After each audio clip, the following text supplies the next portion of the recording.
my god, am I gonna win this? Before we get started, I'd just like to give a special thanks to our sponsors.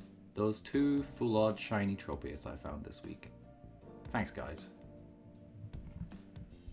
So you like, you see a Palafin and a Tinkerton on the same team, and you're like, I'm taking that rental.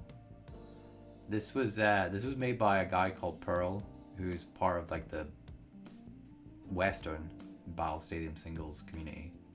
They got like top 8 on the ladder with this team.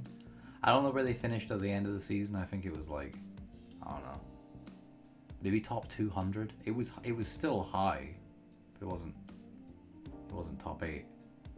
I'm locking in the Palafin obviously to lead with, because you know you got a flip turn out of there. If you're bringing it, you kind of need to lead it.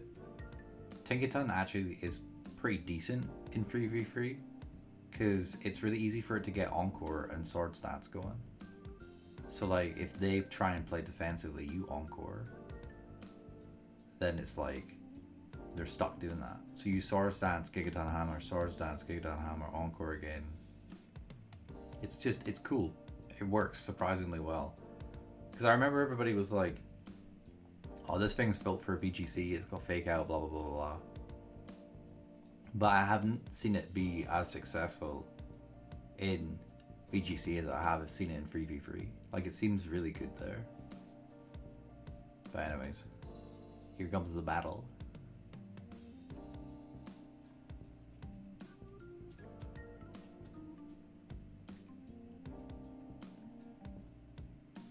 My sleepy boy greeting.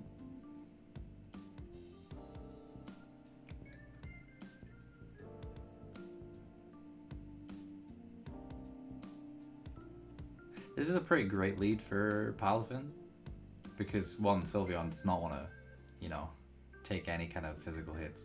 Obviously, this is just a regular Dolphin, so they're probably like, I could stay in. But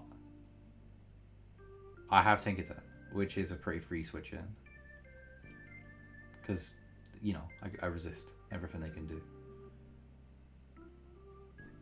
Well, not everything. They could obviously Terrafire, but you wouldn't Terrafire in front of a Finizen.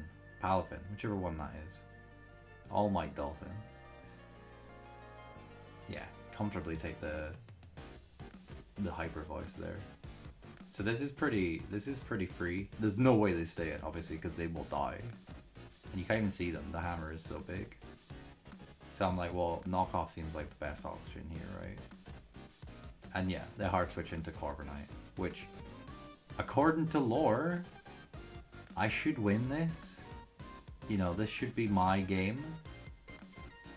Unfortunately, that's not really how the real world works, because I'm not Terra Electric.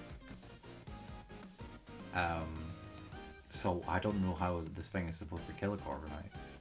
It's like, okay, cool, you've got a big hammer, but it doesn't do super effective damage versus steals. Luckily, Rotom, in at least the wash form, was sort of built to take on Corviknight. So I've got a pretty safe and free kind of, well, not free, obviously. I'm going to take some damage. But I've got a pretty safe switch in here.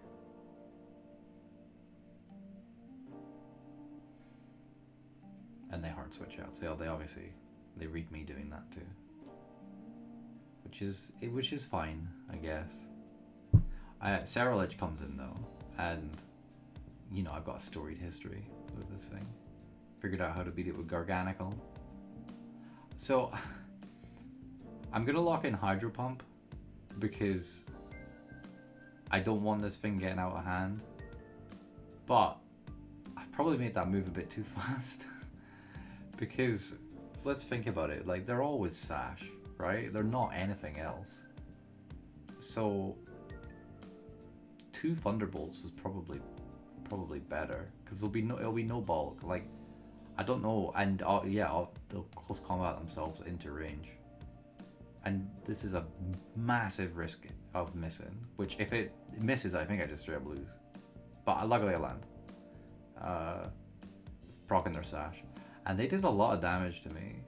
I'm not super okay with the amount of damage, because I think I just lose to the Corviknight if Rotom dies, right? So I'm like, this is fine. I'll just go to Tinkaton. Tinkaton has done its job, which was remove the rocky helmet from Corviknight.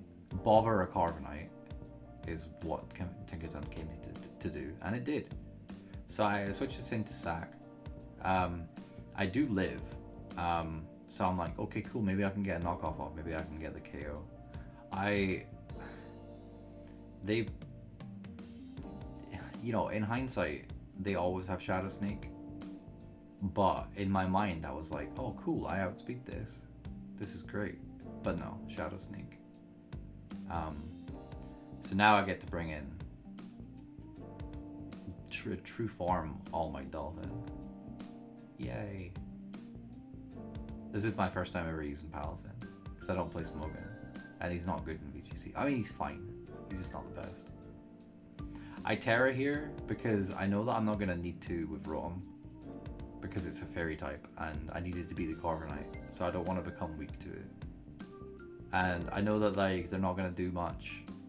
There's no point. They're just 1 HP or whatever. In hindsight, I probably should have flip turned. I wave crashed because I wanted to threaten out some stuff. I didn't want Sylveon coming in and being a bit too I'm king here or whatever. Or I also thought that maybe Corviknight would die to wave crash because I'm choice banned. I think it's wave crash, 160 base. No, yeah, base attack. The whole thing is powerful. But then Corv comes in, and I'm like, okay, cool. Oh, not Scarf. Okay, so I misremembered. So yeah, in hindsight, it's looking like I was. No, I do go for the wave crash. And they Terra. So now I'm like, oh no, because I think in 3v3. Oh no, they're water type. Okay, so one of the kind of common things, which I sort of guessed, was that Corviknight would run Dragon Terra, because the main answer to it in 3v3 is Rotom, in basically both its two most common forms. So I was like, cool. Dragon just walls both of them. So yeah, in hindsight, I probably should just. Probably should have just flip turned or switched or done something, because Rotom is the key here. Once this thing is dead, Palafin is unstoppable. I mean, we saw the damage actually, because that was resisted, right? Maybe it wasn't that much. It's definitely Fizz Death, so I've got to kind of hope that Rotom can get the job done. Unfortunately, they're a better player than me, and they start the whole revolving door of Pokemon.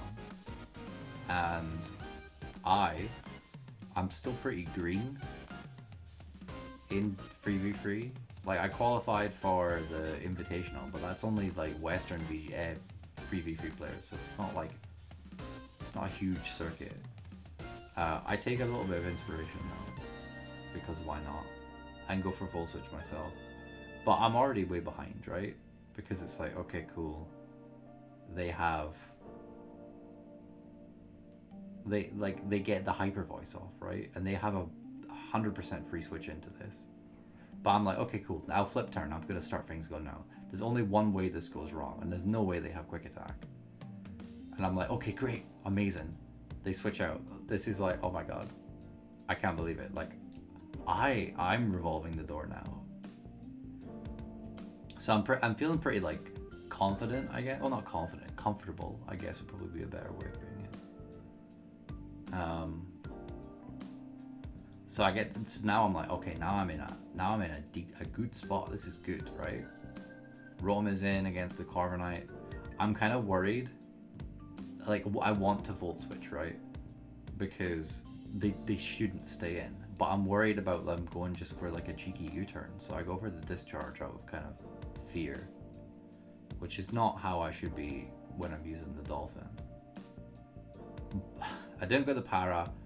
Again, I go for the ballsy Hydro Pump, and I land, but it doesn't die. So I must have high rolled the discharge and low rolled, but then I survived. And I'm like, oh my god, am I gonna win this? Am I gonna win this? And